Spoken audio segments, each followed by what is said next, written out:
ఈరోజైతే ఒక snack item చేసి చూపిస్తాను మీ అందరికీ. చాలా బాగుంటుంది. ఇది మార్నింగ్ బ్రేక్ఫాస్ట్ లాగా, ఈవినింగ్ స్నాక్ లాగా కూడా మనం దీన్ని తినచ్చు. పిల్లలైతే చాలా ఇష్టంగా తింటారు. ఇప్పుడైతే ఇది ఎలా చేయాలో చూద్దాం. ముందుగా ఒక బౌల్ తీసుకొని 1 కప్పు వరకు గోధుమ పిండి వేసుకోవాలి.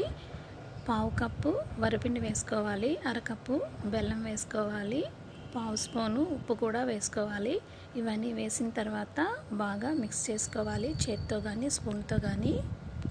తరువాత కొద్దిగా నీళ్ళు వేసుకుంటూ దీన్ని తడుపుకోవాలి. నీళ్ళనే కాదు, పాలు కూడా వేసి మీరు దీన్ని ఈ విధంగా తడుపుకుంటూ కలుపుకోవచ్చు. దీనిని ఇప్పుడు ఒక స్మూత్ బ్యాటర్ లాగా రెడీ చేసుకోవాలి. తరువాత 2 స్పూన్ల వరకు వేయించిన నువ్వులు కూడా వేసుకొని ఆ బ్యాటర్లో వేసి బాగా మిక్స్ చేసుకోవాలి. ఈ విధంగా చూసారా, కన్సిస్టెన్సీ ఈ విధంగా ఉండాలి.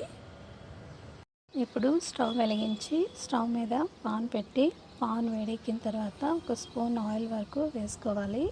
ఆయిల్ వేడెక్కిన తర్వాత మనం ముందుగా కలిపి పెట్టుకున్నాం కదా, ఆ బ్యాటర్ని గరిటెతో కొద్దిగా తీసుకుంటూ పాన్ కేక్స్ లాగా వేసుకోవాలి.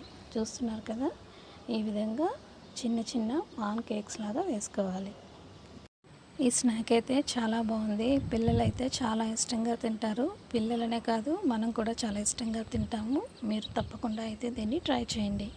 ఈ విధంగా వేసిన తర్వాత 1 నిమిషం మూత పెట్టి మనం దీన్ని కుక్ చేసుకోవాలి. 1 నిమిషం తర్వాత ఈ విధంగా ఫ్లిప్ చేసుకొని ఇంకొక నిమిషం కుక్ చేసుకొని ప్లేట్లోనికి తీసుకొని ఈ విధంగా సర్వ్ చేసుకుంటే స్నాక్ అయితే రెడీ అయిపోయింది. ఈ ఇన్స్టెంట్ బ్రేక్ కమ్ స్నాక్ మీకు నచ్చితే నా ఛానల్ని సబ్స్క్రైబ్ చేసి, లైక్ చేసి, షేర్ చేసి, కమెంట్ చేయండి. Thank you.